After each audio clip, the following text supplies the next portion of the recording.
성도 여러분 안녕하십니까? 행복한 안식일입니다. 또 우리 오래간만에 우리 김찬현 장로님 반갑습니다. 우리 사모님 감사합니다. 자, 우리 마가복음 1장 14절 15절을 한 번 더 읽고 우리 말씀을 시작하겠습니다. 예수께서 갈릴리에 오셔서 하나님의 복음을 전파하여 가라사대 때가 찼고 하나님의 나라가 가까웠으니 회개하고 복음을 믿으라 하시더라. 우리 마가복음 1장 14절 15절에 보면 예수님께서 갈릴리에 오셔서 하신 첫 번째 설교가 하나님의 복음을 전파하여 가라사대 때가 찼고 하나님의 나라가 가까웠으니 회개하고 복음을 믿으라 하시더라 라고 이렇게 얘기합니다.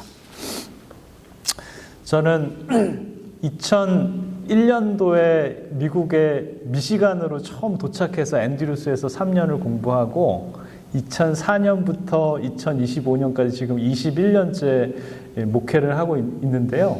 제가 이제 간 곳이 다 이 동부의 북쪽을 이렇게 다녔어요. 그래가지고 항상 겨울이 있고 겨울만 되면 막 미네소타에 있을 때는 눈이 여기까지 왔어요. 하루는 이만큼 와가지고 방문을 가려고 차를 빼다가 하루 종일 눈을 추워도 다 못 추웠어요. 우리 서대성 목사님은 제가 있었던 미네소타보다 8시간을 더 북쪽에 가면 위니펙이라는 동네가 있는데 거기는 아마 미네소타보다 훨씬 더 눈이 더 많이 오고 훨씬 더 추울 거다라고 생각을 합니다. 목회를 하다가 돌고 돌다가 제가 정착을 지금 이 마리에타 아틀란타에 왔는데 저는 여기서 겨울을 지금 3번째 나고 있는데 여기가 계절적으로 보면 하나님의 나라가 아닌가 그런 생각이 듭니다. 여러분 지금 얼마나 좋죠? 날씨가 좋고 이 낙엽이 너무 형형색깔로 아름답게 이렇게 들어가지고 저는 11월 달 지금 딱 부임을 3년 전 지금 딱 부임을 했는데 그때부터 저는 좀 긴장을 했어요. 겨울이 오면 얼마나 추울까 그랬는데 이 날씨가 계속 11월, 12월, 1월, 2월, 3월, 4월, 5월까지 계속 가는 거예요. 뭐 조금 추워지면은 영하로 이렇게 조금 가다가 또 다시 이렇게 올라옵니다. 그래서 서대성 목사님 여기가 하늘나라가 아닌가 제가 생각이 듭니다. 오늘은 정말 오늘 찬양 들으셨죠? 저 그룹이 이 헤이븐이라는 이 그룹이에요. 저는 오늘 이 특창도 하늘나라에 맞춰가지고 헤이븐 그룹이 한 그의 예수, 그의 이름 예수라는 곡을 우리가 들었습니다. 오늘은 하늘이 정말 기뻐하는 그러한 날입니다. 우리 가운데 한 영혼이 주님 앞에 새롭게 서는 아름다운 침례식이 있는 날이죠. 하늘 문이 열리고 우리의 하늘 아버지의 미소가 비추는 이 시간 우리는 함께 하나님의 나라가 우리 가운데 임할 것을 경험하는 그러한 시간입니다. 저는 이 침례식을 할 때마다 무슨 생각을 하냐면 2017년도인가요? 2017년도인가 그때 저희 아들을 제가 침례를 줬는데 그 침례를 주면서 얘가 그때 이제 같이 한 7명이 침례를 받았는데 토론토에서 저희 아이가 12살이 되던 해였어요. 근데 다른 애들은 뭐 이게 푸시를 해가지고 침례를 줘야 되는 그런 상황이에요. 그래가지고 막 침례 받자 이러고 있는데 얘는 침례 하자는 얘기도 안 하는 제일 앞에 앉아가지고 공부를 계속 하는 거예요. 그러면서 자기는 침례를 너무 받고 싶은 거예요. 다른 애들은 형 누나들은 뭐 가만히 있는데 얘가 이제 시간만 되면 와가지고 열심히 적고 듣고 하면서 드디어 이제 침례 날이 돼가지고 침례를 받는데 얘가 너무 흥분을 해가지고 침례 받기 시작하면서 하루 종일 흐느끼면서 울었습니다. 저는 그날이 아직도 생각이 나요. 그날 이 성령 하나님이 저희 아들의 마음에 임해가지고 성령 하나님이 자기의 죄를 회개하게 만들고 이 새로 거듭남의 그 역사를 저는 진짜 눈으로 봤는데 오늘이 바로 그런 날이 되기를 간절히 기원합니다. 어느 마을에 이 오래된 이 시계탑이 이렇게 있었어요. 매일 정오가 되면 종을 울리며 사람들에게 시간을 알려주었습니다. 그런데 어느 날 그 시계가 멈춰버렸습니다. 아무도 눈치채지 못하고 사람들은 여전히 바쁘게 생활을 했습니다. 시간은 멈췄는데 그들은 자신의 인생의 때가 멈춘 줄을 모르고 살아갑니다. 하나님께서 때가 참회하실 때는 단지 세상의 시간이 아니라 하나님의 은혜의 시계가 울리고 있음을 우리는 깨달아야 됩니다. 오늘 이 예배가 바로 그 시간입니다. 우리의 인생의 시계가 다시 맞춰지고 하나님의 나라가 우리의 심령에 가까이 오신 바로 그 시간이 오늘인 것이죠. 저와 여러분들이 이 세상적으로 이렇게 지나가는 시계가 계속 가다가 오늘 드디어 한 영혼에게 있어서는 하나님의 나라의 시계가 다시 맞춰지면서 가는 그러한 시계입니다. 때가 찼고 하나님의 나라가 가까웠으니 라는 말입니다. 예수님께서 갈릴리에 오셔서 한 첫 번째 이 말씀은 때가 찼다! 하나님의 나라가 가까웠다!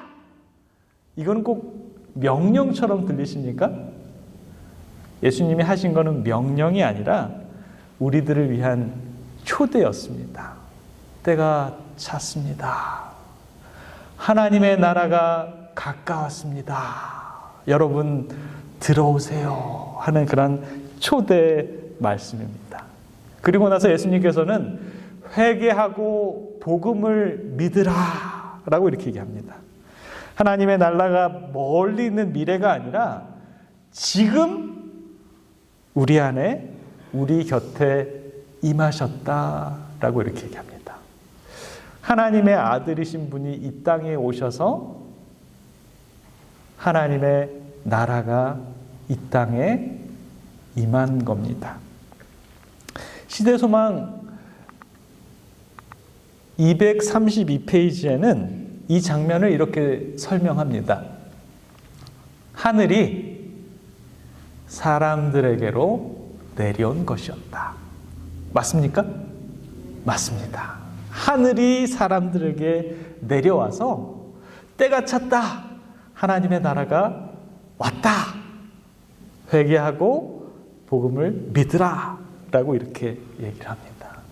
이스라엘의 구속을 오랫동안 갈망하여 오던 줄이고 목마른 영혼들은 이제 자비가 많으신 구주의 은혜의 잔치에 참석했다라고 이렇게 얘기합니다. 하늘이 땅으로 내려오셨습니다.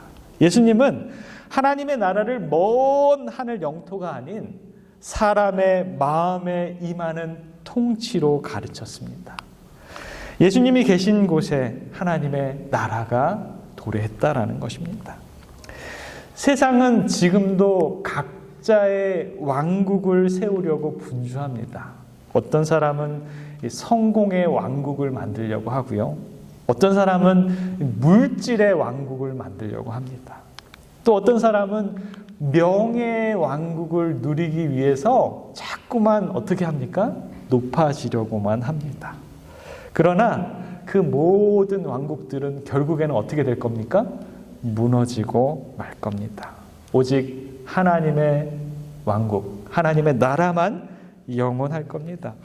예수님은 이 세상의 왕국이 아니라 하나님이 통치하시는 그 나라를 다시 회복시키고자 이 땅에 오셨습니다. 그래서 예수님의 바로 첫 설교가 하나님의 나라가 가까이 왔다라는 것입니다. 주님의 이 첫 말씀은 단순한 선언이 아니라 세상 왕국과 하늘 왕국의 대결을 선포하시는 그러한 말씀입니다.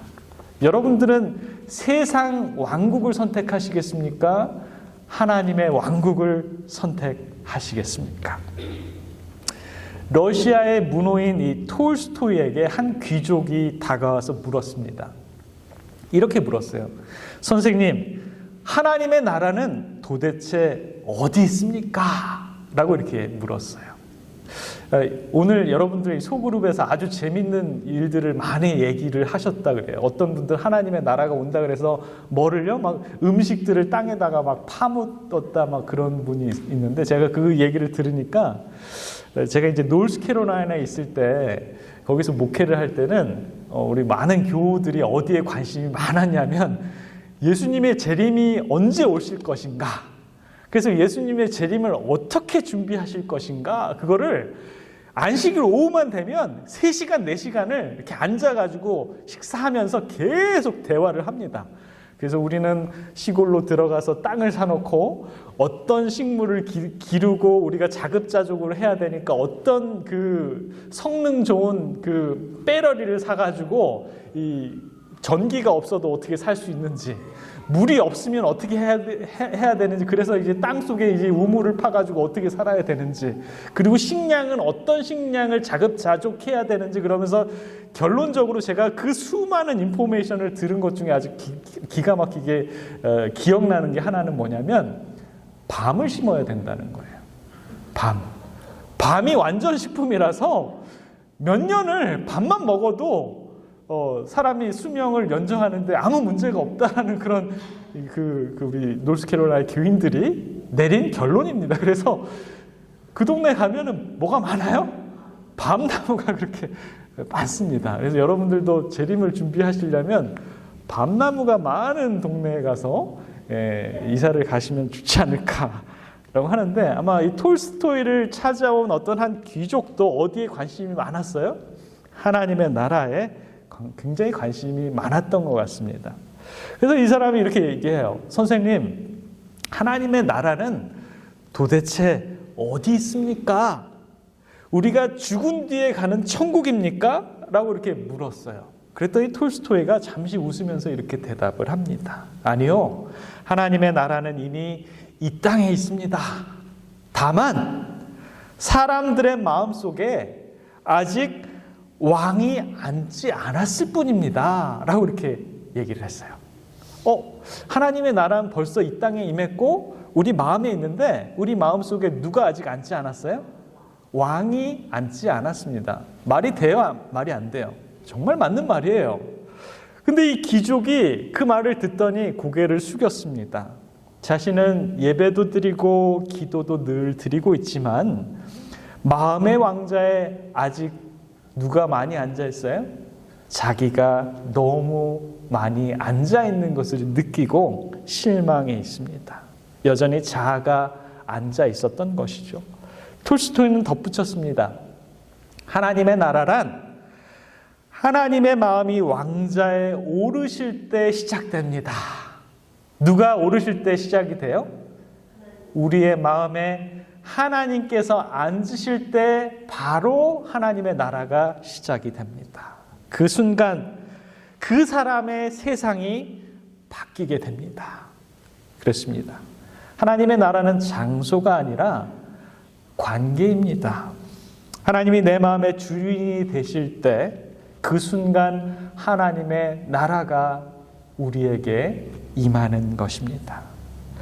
여러분, 하나님의 나라는 어떤 나라일까요? 그것은 권세의 나라가 아니라 은혜의 나라입니다. 세상은 힘 있는 자들, 권력 있는 자들, 돈 많은 자들이 다스리고 있는데 하나님의 나라는 그분이 우리의 마음에 좌정하시면 우리의 마음은 겸손한 자가 되고 마음이 가난한 자가 되고 회개한 자가 될 수 있다라는 것입니다. 그런 면에서 유대인들은 하나님의 나라를 오해했습니다. 그들은 메시아가 오시면 로마를 무력으로 무너뜨릴 줄 알았어요. 그러나 예수님은 죄를 무너뜨리는 왕으로 이 땅에 오셨습니다. 하나님의 나라는 눈에 보이는 나라가 아니라 눈물 속에 피어나는 희망의 나라고요. 십자가 위에서 시작되는 사랑의 나라가 바로 하나님의 나라입니다. 하나님의 나라의 시민권은 세금을 내야지 얻는 것이 아니라 우리가 회개하고 우리의 마음을 비우고 우리의 자리를 주님께 내어줄 때 그 나라를 받을 수 있다라는 것입니다. 하나님의 나라는 칼로 세우는 나라가 아니라 십자가로 세워지는 나라입니다. 예수님이 세우신 나라는 세상의 질서와 완전히 반대되는 그러한 나라죠. 세상은 큰 자가 다스리지만 하나님의 나라는 가장 작은 자가 섬길 때 그 나라가 세워지는 것입니다. 시대의 소망 231페이지에 보면 하나님의 나라와 은혜의 전령자가 될 수 있는 기회가 그들에게 첫째로 주어졌다. 그러나 이스라엘은 그 권고하시는 때를 알지 못했다라고 이렇게 얘기합니다. 제가 분명히 여러분들에게 말씀드리는 건데요. 제가 이렇게 하나님의 나라는 이 나라다라고 이렇게 오늘 말씀드리잖아요. 그런데 이 성전을 나가시면서 그 하나님의 나라를 포기하시는 분들이 여기 수두룩하실 것입니다. 시대의 소망의 말씀에 그래요. 하나님의 나라의 은혜의 전령자가 될 수 있는 기회가 선포되었어요. 그런데 그 전령자가 될 수 있는 그 기회와 특권을 누가 버리는 거예요? 내가 버린다라는 것이에요. 왜냐하면 내 자아를 포기할 수가 없으신 분들이 많다라는 것입니다. 여전히 명예의 왕국, 물질의 왕국, 내 자아의 왕국이 거기에 들어가서 차지하려고 하는 욕망이 너무나 많다라는 것입니다. 사랑하는 성도 여러분, 우리도 조심해야 합니다. 예수님이 우리 옆에 와 계신데 우리의 바쁨과 우리의 무관심 때문에 그분을 지나치고 있지는 않습니까? 우리의 자아로 말미암아서 우리 자아를 버리지 못하고 그 왕권을 주님께 내어주지 못하는 것이 너무나 안타깝습니다. 예수님의 첫째 기별이 뭐였어요? 회개였습니다. 회개란 단순히 눈물을 흘리는 것이 아니라 우리의 삶의 방향을 완전히 바꾸는 것이 바로 회개입니다. 어떻게 해요? 나의 뜻에서 하나님의 뜻에, 나의 왕국에서 하나님의 왕국으로, 내가 주인에서 우리 하나님의 주인으로 바꾸는 것이 완전히 회개입니다. 그리고 이 복음을 믿으라라는 것은요, 그 나라의 통치가 바로 사랑의 하나님이신 것을 믿는 것, 그것이 복음을 믿는 것입니다. 예수님은 우리를 정죄하러 오시는 분이 아니라 잃은 자를 찾아내시고 회복하시는 분, 그래서 우리를 구원해 주시는 분이 바로 예수님이십니다. 그래서 예수님께서 말씀하신 때가 찼다라는 그 말은 하나님의 이 시간표가 정확히 이루어졌음을 뜻합니다. 다니엘 9장에 보면 예언이 나옵니다. 70일의 예언이 나오는데 그 예언이 성취되는 순간이었어요. 그 순간이 언제였어요? 70일의 중에 90일가 맞춰질 때 무슨 일이 있습니까? 예수님이 공생애를 시작하는 침례를 받으시는 거예요. 그때 이 침례 받는 그 순간에 때가 찼고 하나님의 나라가 가까웠다라고 이렇게 선포를 하시는 것입니다. 기원전 457년에 예루살렘이 중건령이 내려진 다음에 69주일이 지나면 언제입니까? 산수를 잘 하시는 분은 잘 알 거예요. 69 곱하기 7, 1회니까 7 하면 몇 년이에요? 483년. 아우, 제일 똑똑해, 우리 은영이. 483년 후, 그러면은 457년에서 483년을 더하면 기원 전에서 기원 후 27년, 딱 예수님께서 공생애를 시작하시고 하나님의 시간표대로 침례를 받으시는 그 순간이 바로 그날이 되는 것입니다. 오늘 최용현 주님의 귀한 아드님이 재침례를 받으십니다. 여쭤봤더니 침례 언제 받으셨어요? 그랬더니 중학교 때 친구들이 다 물에 들어가길래 나도 들어갔어. 이렇게 그렇게 얘기를 하시는데 그때 아무것도 모르시고 이제 마침 우리 최영현 우리 집사님이 마리에타 쪽으로 이제 양로원 쪽으로 오셔가지고 제가 많으면 일주일에 한 5번, 적으면 일주일에 한 3번씩 가가지고 많은 공부를 했어요. 절기도 공부하고 성소도 공부하고 예수님에 대해서도 배우고 뭐 이런 많은 것들을 공부해가지고 지금은 이 중학교 때보다도 훨씬 많은 것들을 많이 이해하셨습니다. 그래서 제가 보니까 최영현 집사님 머리가 굉장히 비상하고 똑똑하셔요. 제가 보니까 이철이 우리 성도님만큼 굉장히 영특하신 것 같습니다. 하나님은 지금도 당신의 나라를 한 영혼 마음속에 세우고 계십니다. 사랑하는 성도 여러분, 하나님의 나라가 가까웠다라는 말은, 여러분 하나님의 나라가 가까웠으면 우리 뭐 해야 됩니까?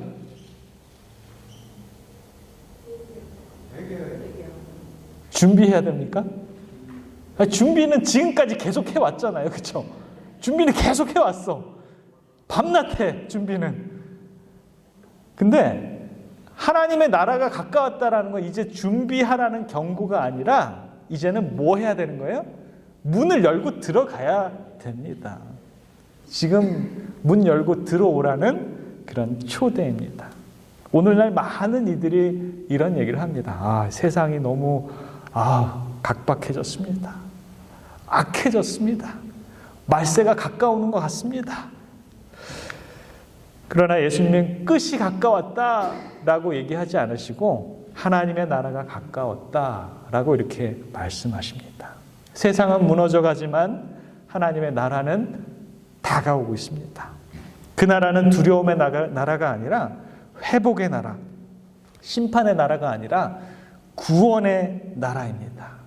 그래서 예수님께서 보라, 내가 문 밖에 서서 두드리노니 누구든지 내 음성을 듣고 문을 열면 내가 그에게로 들어가 그와 더불어 먹고 그는 나와 더불어 먹으리라 라고 이렇게 합니다. 하나님의 나라는 예수님 계속 우리의 문 밖에서 뭐 하시는 거예요? 노크를 계속 하는데 열어줘요, 안 열어줘요? 요즘에는 아무리 여러분들 어디 남의 집에 가서 문 열어보세요. 두들겨 보세요. 안 열어줘요. 10명 두드리면 1명 열어줄까 말까 하는데 그 문은 예수님 쪽에서는 문 손잡이가 없어요. 이 작품이 굉장히 유명한 화가가 그린 그림인데요. 이 화가 친구들이 이 화가한테 와서 이렇게 얘기를 해요. 야, 너 문 잘못 그렸어. 문에 문고리가 있어야지 문이지 이 문고리가 없잖아. 이런 얘기를 하는 거예요. 그랬더니 그 화가가 뭐라고 그랬냐면 일부러 문고리를 안 그렸어. 예수님이 두드리는 문은 안에서 열어줘야지만 들어올 수 있는 문이야 라고 이렇게 얘기합니다. 예수님께서는 저와 여러분들의 이 문을, 마음의 문을 지금도 계속 두들깁니다. 하나님의 나라는 그 문을 열 때 시작이 됩니다. 사랑하는 성도 여러분, 오늘 우리 최영현 집사님이 다시 이제 마음 문을 열겠습니다 라고 하는 그러한 다짐을 합니다. 하나님께서 우리 각자의 마음에도 저와 여러분들도 초청을 하십니다. 내가 이제는 너희의 마음의 왕이 돼도 되겠니? 라고 우리 하나님께서 물어보시지 않습니까? 하나님의 나라는 한 사람의 마음에서부터 시작됩니다. 남편의 마음이, 아내의 마음이, 자녀의 마음이 열릴 때 그 가정 안에 하나님의 나라가 시작할 것입니다. 우리가 교회로 모일 때 그 중심이 예수님의 왕이 되신 사람들의 마음들이 많이 모여 있는 곳, 그곳이 바로 하나님의 나라입니다. 오늘 이 침례식이 단지 한 사람의 변화가 아니라 우리 교회 전체, 우리 모든 성도님들의 마음을 이제는 주님께 활짝 여시는, 그래서 우리 모두가 다 변화되는 그러한 귀중한 날이 되기를 간절히 기원합니다. 한 소년이 숲속에서 잎사귀 하나를 물에 띄웠습니다. 그 잎사귀는 작은 시냇물을 따라서 흐르더니 점점 그 잎사귀가 큰 강에 이르렀고 마침내 넓은 바다로 흘러가게 되었습니다. 하나님의 나라의 은혜는 바로 그와 같습니다. 작은 회개의 결심이 오늘의 침례가 결국 영원한 생명의 바다로 흘러가는 그 여정의 시작인 것입니다. 오늘 침례를 받는 우리 최용현 집사님은 이 물결 위에 우리 집사님의 한 발자국 걸음을 내딛고 주님을 위해서 그 문을 여는 단계입니다. 그분의 삶은 이제 주님의 나라를 향해서 흘러 들어갈 것입니다. 그리고 우리 모두도 그 물결 속에 함께 서 있게 될 것입니다. 우리 예수님께서 이 침례를 받으실 때 요단강에서 하늘이 열리고 성령의 비둘기가 피어 올렸던 것처럼 이는 내 사랑하는 아들이요 내 기뻐하는 자라 라는 그런 음성이 울려 퍼질 때 우리 거듭난 한 영혼 우리 최용현 우리 집사님의 마음이 하늘로 열려지고 우리 하나님께서 그 영혼을 보실 때 내 사랑하는 아들 기뻐하는 자야 라고 부르시는 그리고 그 자리에 참석하시는 저와 여러분 모두가 우리 하나님을 바라보고 우리도 그 영광의 자리에 다 있기를 바라면서 말씀을 마치겠습니다.